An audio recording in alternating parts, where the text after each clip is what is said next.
Hello everyone guys, welcome to my channel. तो देखिए आज हम क्या बनाने वाले हैं, अमरूद से बहुत अच्छी रेसिपी।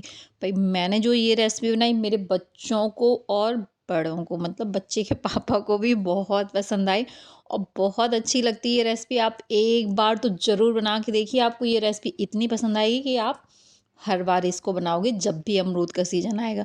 तो देखिए मैंने क्या किया, 1 किलो अमरूद ले लिए। तो ये पके हुए हैं, मतलब बहुत गीले से नहीं है, नॉर्मल है। और क्योंकि ये ना मिठास रहती है, आप चाहो तो कोई भी अमरूद, जैसे हरे वाले अमरूद भी हैं उससे भी बना सकते हो, या फिर इससे ज़्यादा पके अमरूद हैं उससे भी बना सकते हो, कोई भी अमरूद ले सकते हो।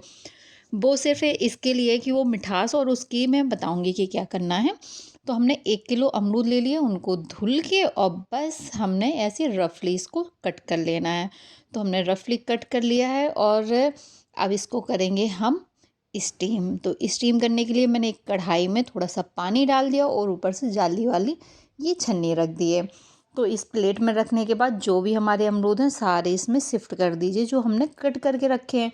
और जैसे ही इसको सारा डालने के बाद, इतना इजी प्रोसेस है ये, ना कोई भी इसको बना सकता है।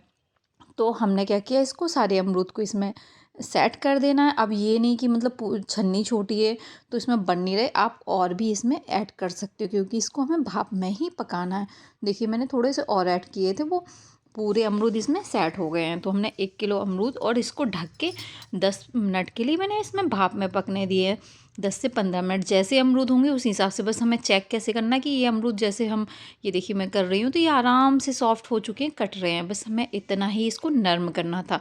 और अगर ग्रीन है तो थोड़ा सा और ज़्यादा टाइम लगेगा, नहीं तो ये 10 मिनट में भी हो जाएंगे। तो ये देखिए इसको जैसे ही ये ठंडा हो जाए, तो ठंडा होने के बाद हमें एक मिक्सी का जार लेना और इसको पीस लेना है।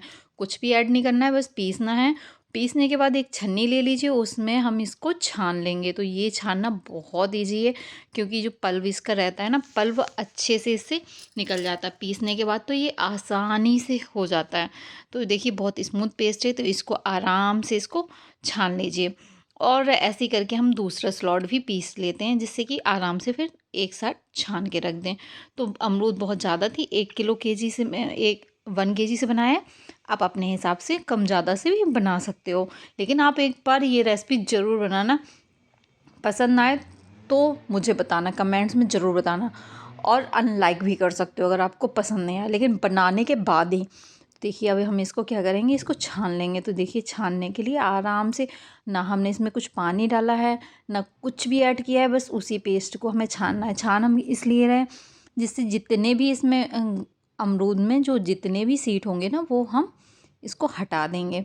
तो ये आराम से इसे छान के निकल जाएंगे, तो ज़्यादा टाइम नहीं लगेगा, बहुत आसानी से ये छन जाता है। ऐसे करके हम दूसरा वाला स्लॉट भी छान लेंगे। तो इसका जो पल्व है, देखिए बहुत सारा पल्व निकला है। तो इससे ना बहुत सारा, इसकी जो हम रेसिपी बनाएंगे बहुत ज़्यादा बनेंगे। और वैसे भी मेरे यहाँ तो इन बच्चों को इतनी पसंद है कि आप चाहे जितना ज़्यादा, 1 किलो अमरूद तो बहुत कम ही है, उनको तो चाहे जितना ज़्यादा बना दो वो खुश हो जाएंगे। तो ये जो रेसिपी है ये भाई बच्चों को तो पसंद आती है, बड़ों को भी आप खिला के देखिए, उनको भी बहुत पसंद आएगी। देखिए कि एक मैंने और रेसिपी बनाई थी, उसकी लिंक मैं दे दूँगी, वो भी बच्चों को बहुत पसंद आती है, जेली टाइप की रहेगी, बहुत पसंद आती है, वो भी आप ट्राई कर लीजिए। तो अब इसके लिए हमने जब पूरा छानने के बाद, देखिए ये हमने एक कटोरी, मतलब मेजरमेंट के लिए हमें सेम बर्तन लेना है, चाहे उसी से आप मेजरमेंट कर सकते हो, या कटोरी ग्लास कप किसी से भी। तो जितना ही से हमें ये डालना है पल्व, उतना ही हमें चीनी लेनी है। तो ये देखिए, तो मैंने इसमें जो पल्व डाला था, ये 3.5 कटोरी के लगभग इसका पल्व था अमरूद का। और इतनी ही आप चीनी डालिए, लेकिन मैं इतनी चीनी नहीं डालूँगी, मैं 3.5 कटोरी नहीं डालने वाली हूँ। मैं इसमें ऐड करने वाली हूँ 3 कटोरी ही चीनी। क्यों? क्योंकि ये जो अमरूद हैं बहुत मीठी हैं, और बहुत ज़्यादा मीठा हो जाएगा तो वो भी मुझे पसंद नहीं है। तो आप अपने हिसाब से चीनी की क्वांटिटी कर कम या ज़्यादा कर सकते हो। तो देखिए ऐसे करके हमने ये निकाल लिया है पल्व, अब हम इसमें डालेंगे चीनी। तो ऐसे ही चीनी हमने ऐड कर देना है। तो चीनी की क्वांटिटी मैंने कम कर दी, आप अपने हिसाब से डाल सकते हैं। अब हम क्या करेंगे, इसको सबको मिक्स कर लेना है। तो मिक्स करने के लिए हम, आप नॉर्मल स्पून्स किसी से भी मिक्स कर लीजिए। तो चीनी को पल्वे के साथ मिलाना है, तो ये तो आराम से हो जाएगा। अभी हमने इसको ना गैस पे नहीं रखा है, ये हम फ्लोर पे ही कर रहे हैं जिससे कि ये आराम से थोड़ा सा मिक्स हो जाए। इसके बाद हम रखेंगे इसको गैस पे। तो देखिए गैस पे रख दिया, हल्का गर्म होने लगा है और इसको चलाते जाना। अच्छा, एक चीज़ ध्यान देना, इसमें पूरी रेसिपी में आपको एक काम करते रहना है, वो है चलाने का।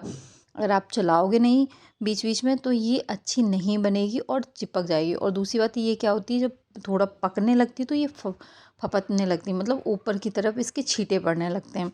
तो ये ध्यान देती जाइए, बीच बीच में चिल्लाते जाइए। और मैं तो कंटिन्यूअस ही चलाती गई, मैंने रोका नहीं है क्योंकि वहीं बैठ के आराम से चला रही थी इसको। तो देखिए ये चीनी हमारी ऑलमोस्ट घुल चुकी है और ये पेस्ट भी अब देखिए पहले पतला हो गया था चीनी के डालने के बाद, अब ये थिक होने लगा है। और देखिए ये कितना हो गया है, तो मतलब ये पक रहा है। तो जो मैं पकाने का टाइम है वो थोड़ा सा ज़्यादा लगता है, वो डिपेंड करता है आपने फ्लेम किस हिसाब से रखी है। जैसे मैं मीडियम फ्लेम में ही इसको कर रही हूँ, तो मीडियम फ्लेम में कर रही हूँ तो ये काफ़ी टाइम फिर भी लग गया था, आधा घंटा मुझे करते करते। तो इतने में ही पूरा मतलब बन चुकी थी। और आप देख लीजिए कि आपका कितना पल्व है, उस हिसाब से उसका टाइम लगेगा और किस हिसाब से आप पका रहे हो वो भी डिपेंड करता है। तो ये देखिए ऐसे करके हमें इसको बिल्कुल चलाते हुए पकाते जाना है।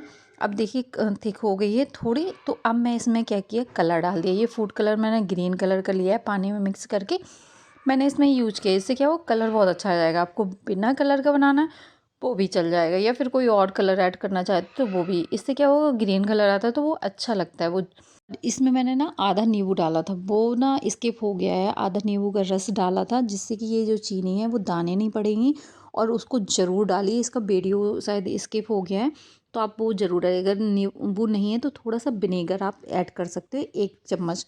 ये अब ये थिक हो चुकी है तो, लेकिन अभी हम इसको इस टाइम पे नहीं करेंगे। हम इसको ना बहुत अच्छे से ड्राई कर लेंगे, मतलब बहुत ज़्यादा इसका वो सुखा लेंगे। देखिए ये थिकनेस इसकी, आप जब इसको ऐसे पलटोगे ना तो ये इस तरीके से आना चाहिए, लेकिन इसको मैं थोड़ा और करूँगी। इससे क्या फ़ायदा होगा, इससे फ़ायदा ये होगा कि जब आप इसको जमाओगे, मतलब सेट करोगे ना, तो वो जल्दी सेट हो जाएगी। देखिए अब मैंने लास्ट में 1 चम्मच घी डाल के इसको थोड़ी देर और चलाऊँगी जिससे कि ये अच्छे से मिक्स हो जाए। इसकी एक अलग ही चमक आ जाती है, और थोड़ा सा घी डाल दो तो उसका टेस्ट भी चेंज हो जाता है। तो बस 1 ही चम्मच घी हमने ऐड किया, इससे ज़्यादा नहीं ऐड किया। और इसको अच्छे से इसमें मिला देना। तो देखिए ये कितने अच्छे से हो रहा है और ये चिपक भी नहीं रहा है, सब अलग हो रहा है। ये देखिए हमारा बहुत अच्छे से बैटर रेडी हो चुका है। तो बस ये हमारा रेडी हो गया। अब इसकी हम कर देंगे गैस बंद, और इसको हम करते हैं आगे नेक्स्ट प्रोसेस। तो नेक्स्ट ये कोई भी स्टील का या टिन का या कांच का कोई भी बर्तन ले लीजिए, और उसमें थोड़ा सा घी लगा के सेट करिए। बर्तन आप कोई भी ले सकते हो, ऐसा कुछ नहीं है। या फिर आप एक काम ये कर सकते हो कि उसमें बटर पेपर ऊपर से लगा के और फिर उसको ऐसे सेट कर लीजिए जिससे कि निकालने में दिक्कत नहीं रहेगी। वैसे ये आसानी से निकल जाती है। तो ये डेकोरेट आप अपने हिसाब से कर सकते हो। तो मैंने कुछ ड्राई फ्रूट्स, मतलब सिर्फ काजू डाले हैं और थोड़े से टूटी फ्रूटी ऐड की है। आप अपने हिसाब से ऐड कर सकते हो, या तो जो होते हैं ना खजूर वाले बीज, वो भी ये डाल के आप सेट कर सकते हो इसको। तो ये मैंने इतने ही डाले हैं, और इसको देखिए ये बैटर इसमें डाल दिया। तो ये काफ़ी थिक हो चुका है बैटर, और बहुत अच्छा लग रहा है। ये तो इतना अच्छा लग रहा है कि आप ऐसे ही खाने का मन करेगा। और बस जितना भी हमारा बैटर था वो हमने सारा इसमें पलट दिया है, और इसको हम क्या करेंगे, सेट कर देंगे। तो एक से सेट करना है। आप थोड़ा सा चम्मच में चाहो तो घी लगा लो, जिसमें भी हाथ में भी, क्योंकि अभी गर्म है तो अभी मैं हाथ से नहीं कर रही, इसलिए मैंने चम्मच से कर दिया।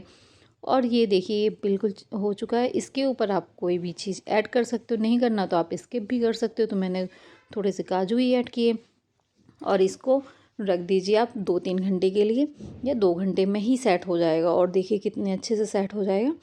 और डिपेंड करता है कि आपने कितने अच्छे से पकाया। अगर थोड़ा कम पका होगा तो 5-6 घंटे भी लग जाएंगे, और उस हिसाब से देख लीजिए। और देखिए ये साइड के कोने में आराम से निकाल रही है, अलग से जेली ही हो रही है।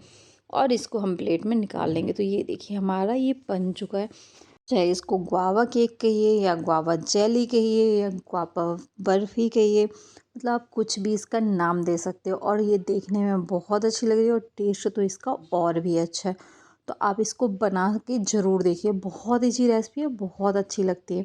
और देखिए आप, मैं इसको देखिए केक के थ्रू आपको कट करना तो इस तरीके से आप काट सकते हो, या फिर देखिए ये कितनी अच्छी बाउंसिंग टाइप की लग रही है। या फिर आप इसको बर्फ़ी के जैसे छोटे छोटे पीस कर सकते हो, आप अपने हिसाब से इसके पीस कट कर सकते हो। तो देखिए ये मैं बर्फ़ी जैसे, और इसका सबसे अच्छी बात क्या है कि अभी जो मैं बताऊँगी इसको स्टोर करने के लिए, इसको मिठाई कहिए, केक कहिए, बर्फ़ी कहिए, जेली कुछ भी कहिए, इसको आप स्टोर करके 2 महीने तक रख सकते हो। तो ये स्टोर करने के लिए बताऊँगी जैसे देखिए मैंने ये छोटे पीस कट कर लिए हैं और जो ये डिब्बा है ये बिल्कुल सूखा हुआ ड्राई डिब्बा है जिसमें मैं ये पीसेस रख रही हूँ।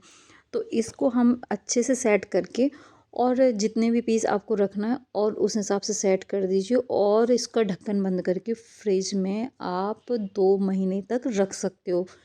ये बहुत अच्छी रहती है, इसका कुछ होने वाला नहीं है, कुछ ख़राब नहीं होगा क्योंकि हमने सिट्रिक एसिड मतलब नींबू डाला। अगर आप नींबू नहीं है तो आप विनेगर थोड़ा डाल दीजिए और फिर देखिए इसका कमाल और इसका टेस्ट में कोई कमी नहीं आएगी। आप 2 महीने तक इसको रख के फ्रिज में आराम से खा सकते हैं और खिला सकते हैं।